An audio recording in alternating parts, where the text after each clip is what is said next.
Off the top at 11 for the first time, a victim of a 1989 Ottawa County cold case is talking on camera because she believes she knows who tried to kidnap her. Investigators are now looking at the possibility that Dennis Bauman is responsible.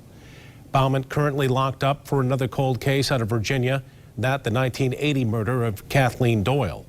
Just this month, investigators found human remains in his backyard near Hamilton. Those remains are now being tested to see if they match the DNA of his adopted daughter who disappeared in 1989. News 8's Heather Walker is on this brand new case tonight. The Holland girl was 6 years old in 1989 when she experienced an abduction and an attempted rape. 30 years later, there are no arrests or answers. I've been kind of looking over my shoulder for like 30 years. The abduction case was all over the news. The details of the day are ingrained in her head. The smell, like sometimes if I'm at a store or something, the smell will like remind me of it. A strong paint-like smell. The feel of his rough hands on her face. Stroking my cheek and then putting my hair behind my ear. And the sound of a zipper and dogs barking. What did you think was going to happen next? I thought I was going to be dead. Ottawa County investigators say the 6-year-old was passing by what used to be the Windmill gas station on her way to a friend's house when she was approached by a man in a rusty red truck. He was staring at me. It was a Friday in September. The first grader had just gotten out of school at Harrington Elementary across the street. She was on her way to a friend's house when a truck pulled up in her path. He was like, hey, look.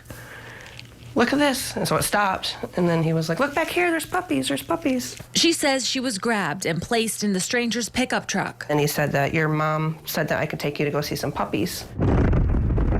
During the drive, she recalls seeing a police car and the man forcing her to lay back out of sight. He kept driving and I just kept saying, are we there yet? Are we there yet? Stroking her hair with what she describes as rough and dirty hands, then finally parking. But there were no puppies. Everything changed. His whole demeanor changed. She says he grabbed rope and dragged her into the woods, later identified as being near Silver Creek County Campground. And he took off all my clothes. Her sweater that said young at heart was tied around her mouth. Then she heard him unzip and says she felt him standing over her naked body when out of nowhere, dogs began barking.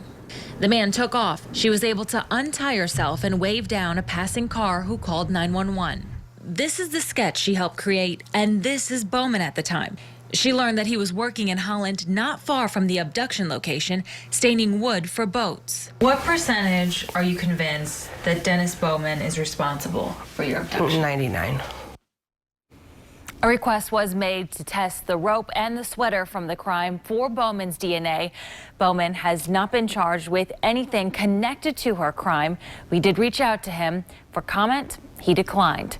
Bauman has a criminal record that includes attempted sexual assault. Details on those cases are up right now at woodtv.com. In studio, Heather Walker, News 8.